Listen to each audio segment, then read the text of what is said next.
Welcome to the Owning Your Sexual Self podcast, a place for you to listen and explore all things surrounding sex positivity. I'm your host, Rachel Main, sex therapist and educator, intimacy coach, awesome wife to my husband, Danny, board of directors member and team leader with Pure Romance, and best of all, a work-from-home dog mom to my favorite pups, Bane and Tater. After starting my Pure Romance business, I quickly learned how much sexuality education was lacking within my community and how much shame was placed on things like fantasies, masturbation, and sexual dysfunctions. I'm on a mission to make this world a more sex-positive place, and with this podcast, I hope to reach thousands of people. I'll bring real-life experiences to the surface and normalize them by offering a non-judgmental view. If you can get down with that, then tune in every Monday and let's change this fucking world.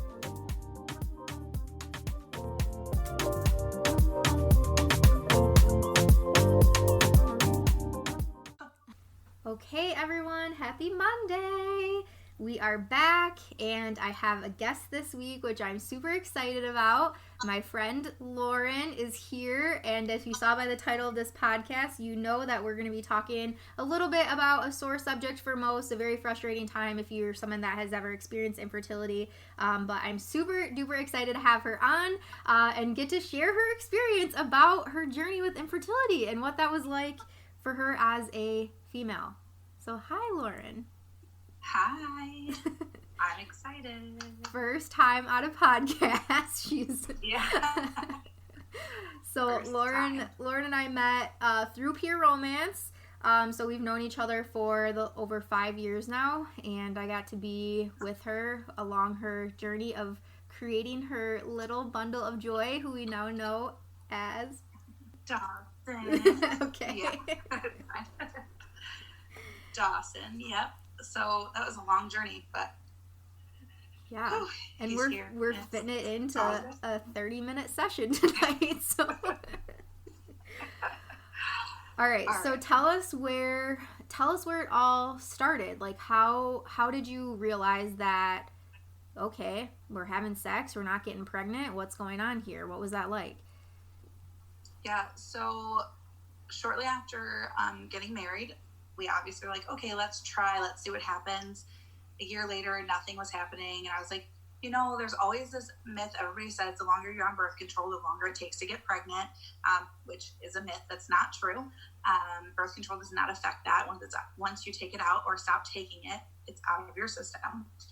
So 2 years later, still nothing. And I finally was like, okay, maybe we should see a doctor because, being married, being newlyweds, and kind of like having that elephant in the room that is like, well, nothing's happening, and now sex is becoming not as fun. Mm-hmm. Or like as a woman, and to get a little personal, but after having sex, sometimes you just want to cry because you're like, why? Like, I know I'm doing this because it's supposed to be fun, mm-hmm. but at the same time, it's so sad because what I want to be the outcome is not happening. So we saw a ton of fertility doctors to kind of figure out what we needed to do. I have PCOS, and Eric actually was part of the infertility. So 52% of men are the leading cause of infertility. So think about that. A lot of women want to put it on themselves, but realistically, 52% of the time it is the male. There is male infertility. So yeah, we started the journey. Oh man. And we tried everything from just taking a simple pill to monitoring when we were having sex, to then finally deciding that IVF was the best route for us as a couple. And in between all of that, it was about a 3-year span from the time that we started fertility treatments to having our son. There was a lot of road bumps, and I know I leaned on you a lot, so you kind of already know, but there's a lot between people telling you when to have sex and when to not have sex, what you can use in the bedroom, what you can't use. So that was kind of like how our journey came to be. Yeah. And you said over 3 years just about with trying different things.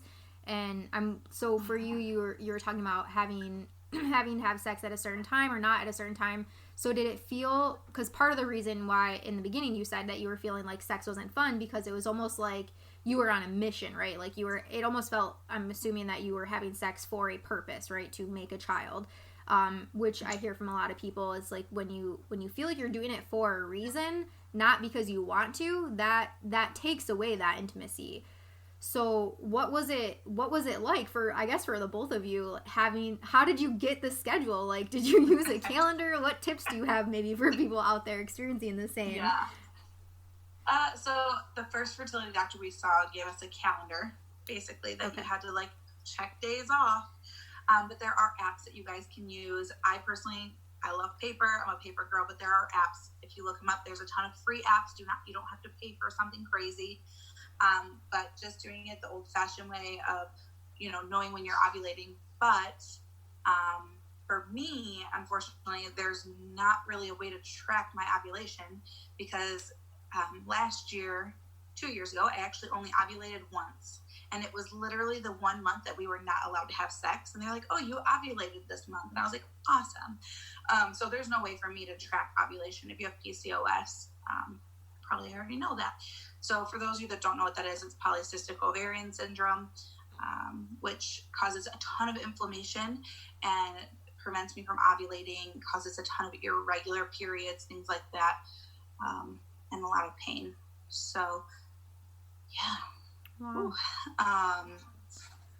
Yeah, so I think that as a woman, the hardest thing to overcome was that my body wasn't working.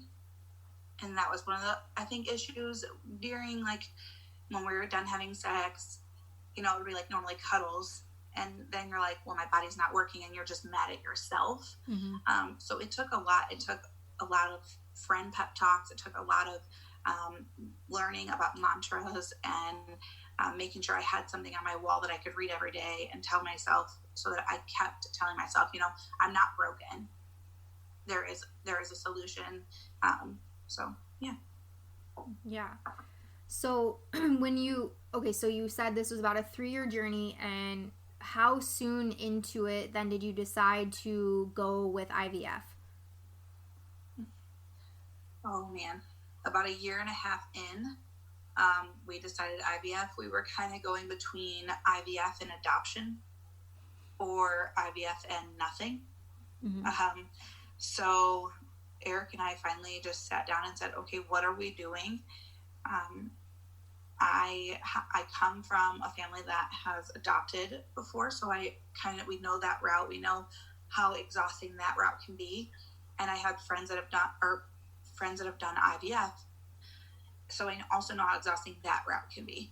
So we kind of had to weigh it and see what was the best options. If you're looking into doing IVF, ladies, make sure that you check with your insurance and see how they can help you. There are several companies in the state of Michigan that do help, whether it's with your procedures or if it is with the medication. So definitely look into that. But we chose IVF because I knew that, we all know I'm super extra. And I'm a little overbearing. Let's just be real. And I know that I could not emotionally handle adoption, whether it's adoption 2 to 4, I couldn't handle that. So, yeah, we kind of just said, these are the only options we have. And it sounds terrible, but we picked the better of the evils, I guess you would say. Yes. Bring on the turkey baster. Yeah, that's fun. I actually found that postcard the other day when I was packing the house. I found it and I put it in Dawson's little memory book. I'm like, this is super inappropriate. Yes, you were the first person, I guess, as an adult that I knew that was experiencing infertility and going through IVF. So it was all very new to me to be able to learn learn the process through you. And yeah, so that was always my joke. That's what you see in the movies, right? Like the woman's legs up in the stirrups, and they insert the semen into her body, and then boom, you have a little baby in a petri dish. And like, yes, that's what you see, but that's real life. Like, that's what happens. Like, Dawson was created in a little petri dish, and now that's so crazy to me to think about. Started from the petri, now we're here. Yeah. Yeah, it's crazy to think about, to see. I hold on to all of those. We have a video. You can literally see like the turkey baster, air quotes, right? Of them like implanting his little cells. Oh my gosh. So yeah, so fun.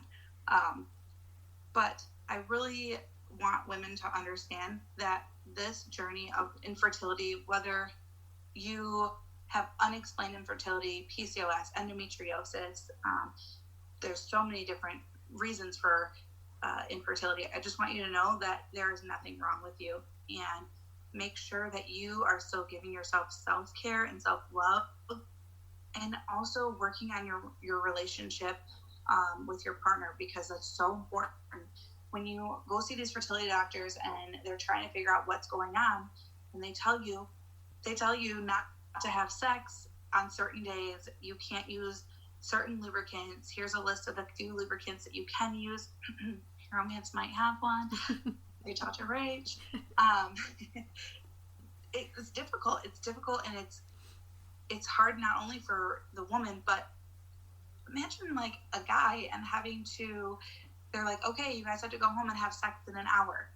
And he's just supposed to be like, hey, here's an erection, no problem. That's not how life works, realistically. But, like, putting a man under pressure is not going to help with that. So it was kind of nice being a peer romance consultant and already knowing the steps that we need to take and the products that you need to use. So, like some of our enhancement gels were amazing. They help with erection, for sure. Recommend that. And then C-rings, and that helped making sure that you are having clitoral stimulation for yourself too, because when you're telling yourself, okay, I have to have sex, I have to orgasm, I have to do this has to happen for implantation, it is a mind fuck. Like, holy shit, is it a mind fuck? That's exhausting. So having clitoral stimulation, please do it. Everybody needs clitoral stimulation during this time. Preach. I mean, we all need it anyways, but it helps to like focus your brain, it's the biggest sex organ. So it helps to focus, like, this is pleasurable. Let me not think of everything happening in the outside world right now, and let me just enjoy this. As hard as it is, it does help. It really does. Yeah. And I can imagine too, from the guy's standpoint, like you're talking, okay, here we are at the doctor's office, super seductive setting, right? And then go home and you have to have sex in an hour. So yeah, then I'm sure that performance anxiety kicks in.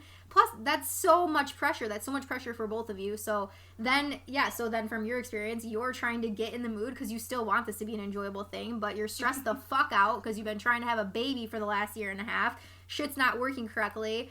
And then that now you want me to be turned on? Like, I can only imagine. That is, yeah, that's tough. Let's just talk to your male audiences really quick. Okay, Eric's going to kill me. So imagine what you think on TV, what you see, where they show you like this icky room with like these old porns and this like little chair. That is real life, guys. That is not just on TV. It is not a nice setting. Like, no. They offer you what kind of porn you'd like to watch. It is a weird chair that you probably don't really want to sit in.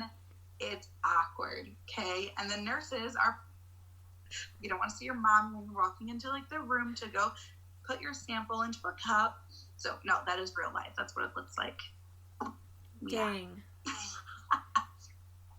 Poor Eric. That sucks, though. Like, no, we can't get a TV with some Cinemax or, like, some Pornhub up in there? No. I'm like, you just, like, what? Come on. I know. And there's no, I'm curious about these porn, like, was there a variety? Was it, I have so many questions. I know there was magazines. I'm pretty sure he didn't want to touch them.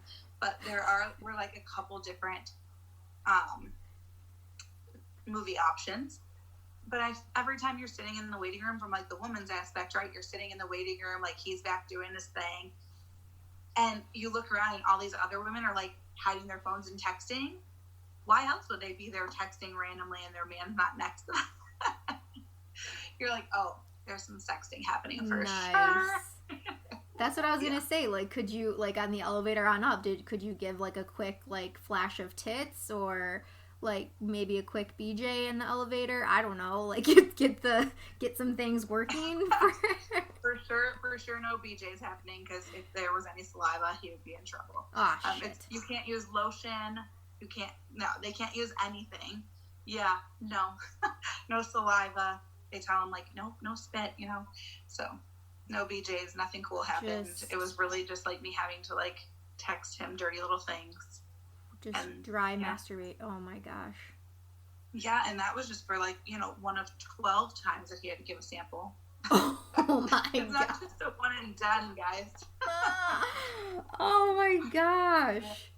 So throughout all of this, because you hear from a lot of couples, like, clearly this is stressful to the relationship, this is stressful to the marriage. How did you guys keep the connection? Like, how did you keep the intimacy? What suggestions or guidance would you give to other couples that might be struggling right now throughout all of this and might be hating each other a little bit, dare I say it, but just, it's super frustrating. Yeah, it's true, and it becomes a blame game, right? Like, nobody wants to be like, well, it's your fault because you're the one with the fertility problems. So I'll give you a little background and then I'll answer your question. So when we first started, our infertility was both of us. By the time we got to the area of IVF, they had retested Eric. He had to go in the boardroom, and he had no problems. He was good.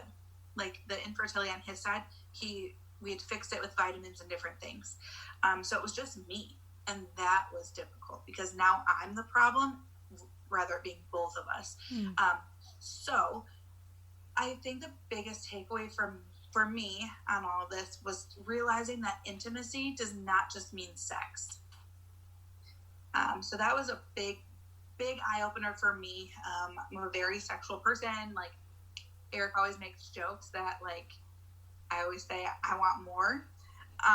So I'm very sexual, and that was difficult for me to understand. Intimacy is so many different things, whether, you know, it's just watching a movie and cuddling, whether it's, you know, playing a little card game.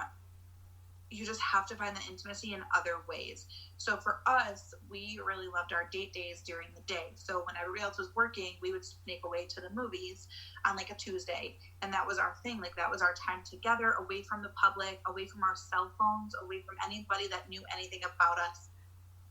And we were just with each other. So find something that, whether maybe you guys like to cook, you can always turn anything sexual, I think, especially with some of the gadgets. So if you want to find something that is intimate as far as cooking dinner, maybe you can then later on add like a remote control vibrator in. That's super fun, and it's not in the bedroom. So I think one of the biggest mistakes that we made during this journey, 9 times out of 10 when we were doing our IVF shots, they were in the bedroom. Okay. And we should have left the bedroom to being an intimate space. And it turned into the space where we were not only giving shots, but the space where we talked the most about the journey. So try to keep your bedroom your intimate space and have those conversations and do those things about IVF or for any of your fertility treatments outside of the bedroom would be a big takeaway also for me. Yeah, that's great advice, because if you bring in that negative association, and Eric was not the only one giving you your infertility shot, so then now you're bringing like parents into the bedroom or niece into the bedroom, and you're like, okay, this is my sexy space. Like, yeah, pretty much. Eric works really crazy hours, long hours, and you have to give your shot at a certain time every day. So yeah, lots of people were helping do that, which kind of took that away. There was nothing intimate, nothing like, they were just shots, and I was like, let's do this. It was not like okay, we're going to do this together, we're going to make a baby. No, it's like, let's do it, poke me now. Yeah. Yeah, So being that I know you very well and the confident person that you are, how did all of this change with your confidence? Did you feel like depression set in? Did you feel anxiety set in? Any like mental health tributes that you would give advice about for others that are struggling with this? Yeah. As far as my anxiety goes, it didn't really affect that. As far as being down during the journey, as far as beating myself up like it's all my fault, you know, I think a lot of women who went through this journey probably would tell you the same thing, that they're like, well, maybe you should just be with somebody else that can give you a family. So that was a trigger for me. That was a really big deal, and something I constantly kept saying to myself. And I had to get out of that mindset, and that took a lot of work. I also knew that I couldn't stay in the house a lot. I had to surround myself with my sisterhood, with my friends as much as possible, whether that meant being a workaholic and working a lot, or just being with them in general. I had to do it, and I had to force myself to do that so that I didn't lose who I was and I didn't just become IVF. Awesome. So fast forward to becoming pregnant. As soon as I became pregnant, I was terribly sick, like so sick. And that is when depression sank in the most for me. I just kept telling myself I'm sick because I wasn't meant to be pregnant, and I had to use science, and I went against what the world wanted for me, and that was bad. So probably the first three weeks of my pregnancy were probably the darkest times. That was even worse than going through all of the treatments. So just feeling like I wasn't meant to be pregnant, and that's so terrible because now he's like such a perfect little baby. I know. But that makes sense, especially with, I know you have a strong religious background, and so I know you said the world, but I know truthfully what you meant going against, but that makes that, so you spoke earlier that you surround yourself with your positivity, your support system, but you also spoke to mantras. Will you share some people I feel like that might be listening don't know what that means, but can you share more about that, and what, if you have any mantras maybe that you remember from that time? Yeah, so there was one I think you helped me come up with, actually. So I would just wake up and I would say, my ovaries are ready, they're going to accept a baby. And I would just say that over and over again. Like, my ovaries are ready and I'm ready to accept a baby. And I would just say that constantly. Especially with having the PCOS, that was an issue that I constantly was thinking about what was happening. So that was a big one for me. And then another one, we're going to admit this. All right. Another one that I had was my vagina is a badass. Yes. Yeah. So those were my two. And basically mantra is just something you're telling yourself what you want. So if you want to have a baby, I'm going to have a baby, my body's going to accept it. Like, just telling yourself what is going to happen and making it something that you say constantly to yourself. Another thing that we did, I took canvas and I painted one pink and one blue, and we came up with baby names and put them on the canvas. And we had a little quote that I can't remember what they said on the bottom now because we stopped looking at them so long ago because we changed the names. But it said, this is my child and I'm ready to accept you. And then it had the baby's name, so, which we didn't end up using. But we had those, and they were in our room, and they were on the wall, so we could see them every single day. Awesome. So it was just spreading that positivity and basically speaking the baby into existence before you knew you were pregnant, or after you were pregnant, both times, like all throughout this. So pretty much the entire time of fertility treatments, I had my mantras. As far as after pregnancy, I have some personal ones that I use now just to remind myself, like, hey, you're still Lauren, right? You're not just mom. That's a totally different topic for sure. But I use them all throughout my fertility treatments. Awesome. Mm-hmm. Time flies, man. I'm telling you, time flies when you're recording podcasts. Time flies when you have a baby. That's true. Okay, so before we wrap up, any final like words that you would have for somebody that's either a woman, a man, a couple that might be listening to this experiencing some of the same things? Yeah, so my first little piece of advice is going to be for anyone who is sitting here listening to this, that maybe you're not ready to have a baby, but you're like, oh my gosh, I'm almost 30 and I'm not going to be able to have kids, or I'm 35 and it's too late. That is not true. Please understand that is not true at all. 30 is like, girl, you need to go and celebrate life and enjoy it. You have plenty of time. And if you're concerned and it's something that you can't stop thinking about, you can always have your eggs checked. So I definitely recommend doing that. As far as couples listening, make sure that you find each other along the road and that you never let each other go. And as far as any woman that is doing this, girl, you got this, and make sure you find a support group on Facebook, because they are going to be your ride or die. Yeah. Thanks for letting me share this. Yeah, I think this is going to be so helpful to so many people. And of course, Lauren's story is not exactly what everybody is going to experience, but if any part of her story shared, I'm sure that she would love for you to reach out to her. Do you want to share how they can find you on social? Sure. You can find me on Instagram at Livin' the Lib Life, which we will tag in the show notes. Yeah. Or on Facebook under Lauren Lipkanen. Awesome. Thanks for having me. Yeah, thanks for coming on. Until next time, we have so much more that we can talk about, that's for sure. So you'll be hearing again from Lauren, guys. Don't worry. Oh, I can't wait.